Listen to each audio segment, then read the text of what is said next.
All right, welcome in. We are joined by head coach of the Washington Commanders, Ron Rivera. Ron, you've been here 3 seconds and you're already improving our production line. You're streamlining. You're getting Quinn on the job. Things are working better. Well, the numbers said he should have done that 3.2 seconds. There it is. So there it is. these things. There it is. We were just talking before we went live about how, we're not responsible for our numbers sometimes. We get PFF numbers get weaponized by other people trying to make a point, and you were explaining how, look, it's information that's good to have. It is information good to have, whether you like the numbers, agree or disagree. The truth of the matter is you use those numbers, and you use them whether you got to fix things or improve things or know that, hey, you're doing things the right way. I have a little saying I like to say, figures lie and liars figure. But the truth of the matter is we need those numbers. And so using them when we get them to our benefit, as far as I'm concerned, is important. And I do take advantage of them.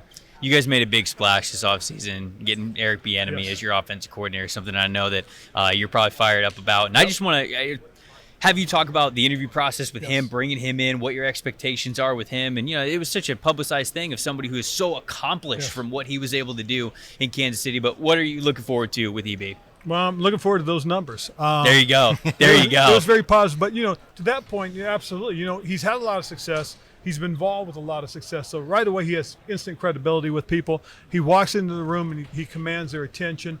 There's just some of the characters I really like of the way he handles himself. I'm looking forward to us changing, some of the things that we did offensively, doing things differently in terms of getting the ball into our playmakers' hands so they can be more explosive, and just finding other ways to do things. And I'm very familiar with the system he runs because it's very similar to the one that I had when I was involved with Andy Reid when I was on his team, on his staff in Philadelphia. It's got a bit of that West Coast flair to it. The idea is to get the ball out of the quarterback's hands quickly and into the playmakers' hands. And that's what I'm kind of excited about because I really do like who our playmakers are.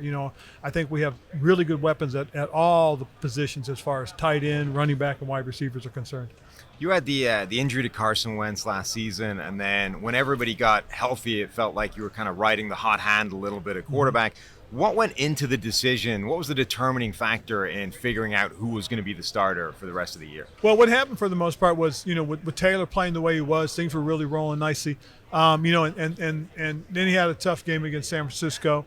And Carson came in and did some really good things at the end of that game. And I thought, now's a chance to see if he's back. And unfortunately, it didn't work out.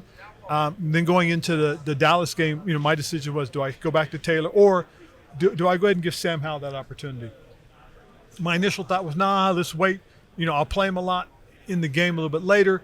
But then the realization at some point, we got to find out if he can start. Why not now? So that's what we did, and that's why we did it. He came out, played really well, had a good game. We beat Dallas to end the season, on a high. So going forward, I now say he's going to be QB1 to begin with. He's got to come out. He's got to earn the job. He's got to show us that he is more than capable. We're going to try and find some real good competition for him in free agency. Taylor's a free agent, but we like Taylor an awful lot. And we've got to go ahead and make sure we check all the prospects that are out there. Yeah. I was just going to say, a tough decision in season, obviously, juggling the quarterbacks, like you said, and then I'm sure another tough decision just to move on from Carson overall. And, we've talked to some general managers and head coaches before that, talk about knowing when to move on, knowing when to make a tough decision is often what allows you to be the head coach, the decision maker that you need to be. So just how tough was that going into that, just moving on and just getting to a different point of where you guys are moving with the quarterback position? Yeah, first of all, he's a stand-up guy. I don't think people realize or understand what type of a young man he is. He's the right kind of person. It was just very difficult just because of the way things kind of unfolded at the end of the year. And, going forward, giving him an option to get out there before free agency starts so his people can work and finding him the next best fit for him to give him an opportunity to get back on track because he is a heck of a young man and a good football player. You went viral at one point last season for this video of you telling Jeremy Reeves that he was making the Pro Bowl and his emotional reaction to that. It's so easy from the outside for everybody to kind of talk about players as just salaries or commodities or a roster spot or how much they're worth in trade collateral. How rewarding is like the people part of coaching that we rarely get to see, but is moments like that? Other than winning and winning the Super Bowl, that's why you do it. You do it because you want to see guys have success. You want to help them get to achieve what they want. And one thing that Jeremy wanted to achieve was to make the 53, and he did that. But one thing you want to do for Jeremy is you want him to be able to play out on the field and have success, and that's what he did. And then you want to be able to have success as a team, and we've had some early on when we first got here, winning the division, in 2020, and he was part of that. So all those things were great, and I don't know if everybody knows the story, but he's a guy that was undrafted, gets cut from his original team. The Washington team picks him up, has him on practice squad. I come in, and he has a great camp, but he doesn't make the team. And so I said, listen, we want to put you on practice squad, and I promise you this. If we get down to it, I will activate you. So what happens was during the season, we lose two safeties, and so I bring him in and we activate him, put him on the 53. And he says to me, I thought you were going to bring one of your other guys in. I said, no, Jeremy, I gave you my word. I was going to stick to my word. And he looked at me, he says, well, I appreciate that. So, and he goes out and he plays well. Well, the next year, again, he gets cut, but we put him on the practice squad, and I tell him the same thing. I said, again, when we have to, I'm going to activate you, and you'll be one of our guys. Sure enough, he ends up playing for us, and we activated him. And the unfortunate thing happened was his mother passes suddenly and unexpectedly. And so when I bring him in to tell him, hey, look, you're the Pro Bowl special teams player, I knew it would be a huge thing for him, but I also knew it was going to be tough because – he's the youngest son, and just, his mom wasn't there to share that moment. That's why I told him, I said, I knew she would be proud. I promise you that. And that was a really cool moment. It really was. Yeah, I mean, he played really well last year. Yes. He was on our All-Pro team yes. for the special team stuff as well. And that's really kind of cool because, it's accumulation of everything coming together all at once. And that's a young man who wanted to live his dream, who competed, never quit, and did the things the right way, and he's a young man that we most certainly want to have as part of our football team going forward. I know the offseason is still kind of young right now, but with you going through the process of hiring EB to be the offensive coordinator, then like you mentioned, like Sam obviously being the guy for now going into the offseason, I'm curious what that process is like going through an offseason where you do have a quarterback available, but like you said, if you can bring other people in for competition or things like that, you'll probably do so.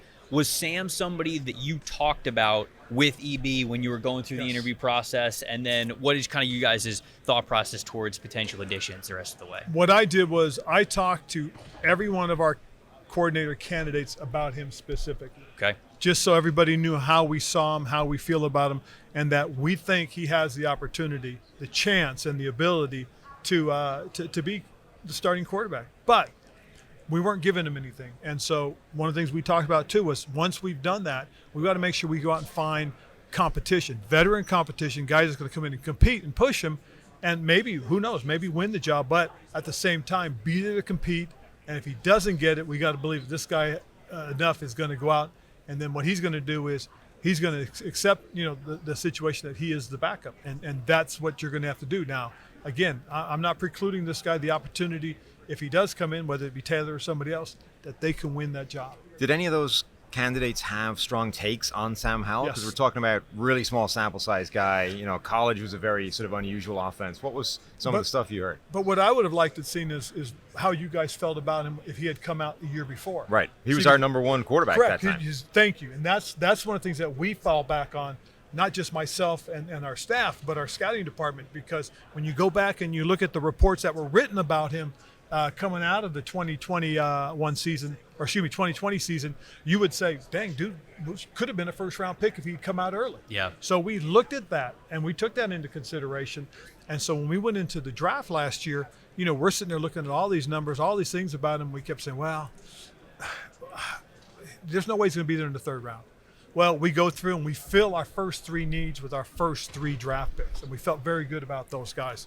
We get into fourth round, and we had made a move, and we got an extra pick, and we're sitting there going, but we really like Percy. So we drafted him, and now we're sitting there and we're going in the fifth round, and who's sitting there with the first pick in the fifth round but Sam? And so that's why we jumped on it, because we really truly believe that is a value pick. And so we pulled the trigger. What do you want to see from Chase Young this upcoming season? I want to see that confidence back in his leg. I mean, he struggled getting through it, got himself into position, and really was tentative until we played Dallas. He really was kind of tentative, but he kind of just cut it loose, and you started to see that flare back. And that's what you want, because the dude's a natural leader. He brings energy to your defense and what you do and to your team. So I want to see that young man that came in as a rookie and just played ball hard, and didn't think, just reacted and played the game that he's capable of. You talked a little bit about veteran options potentially coming in at quarterback. It feels like Washington has been really unlucky with the veteran quarterbacks that they've tried to put in there the last couple of years, whether it's Ryan Fitzpatrick, who'd had a few years of pretty good play up until then, gets hurt almost immediately. Carson Wentz gets hurt, doesn't quite work out. Taylor Heineke showed that he can go toe-to-toe with Tom Brady in a playoff game, and that doesn't quite work out. Well, and then Alex Smith, right? Probably Alex being one of the most tragic ones, because here's a guy that's at the peak of his career, gets a chance to come in here. They got a winning record. They're going for it, and unfortunately he has that catastrophic injury to his leg. And here's a guy that, when we did give him the opportunity to come out and help us, and he did. He played well, gave us a chance to get into playoffs and got us into the playoffs. But yet that leg was what it is, and it's so unfortunate. Yeah, we've had some tough times, and we'd like to hope and think that, here's a blue-collar kid. He's got the ability, if we can keep him healthy, keep him upright, protect him, which we know is one of our priorities, he can get the ball, we believe, spread and distributed. But does that history make you guys, does it change the thought process where we've been burned by this type of thing so many times before? We're going to go and look in a different direction. We're going to do something different because this should have worked and didn't, so let's adjust. Well, the hard part, though, is this is about injury more so than it was about just not being good enough. You know what I'm saying? Sure. You want guys that can come in and stay healthy, and that's what we hope for, because, again, this was about guys that did get hurt. They draft RG3, who's looking like he's going to have a tremendous career, and all of a sudden he gets hurt. And you just it sets a franchise back when your number one pick, your quarterback, gets hurt like that. It did. It set us back, and it's something we've had to work from and work up out from the muck, and now we're in position, I think, that we got our head above water. Now if we can sustain it, if we can put the people around him to protect him, I think our quarterback has a chance. Well, we're excited about a lot of things. We're excited about Bieniemy's era with you guys. We're excited to see what we see from Sam Howell. We're excited to give you the numbers that will hopefully help you guys as well in the offseason. So, Ron Rivera, appreciate you joining us. That was a shameless plug for numbers. No, thanks, guys. Appreciate it. It's always good to be with you.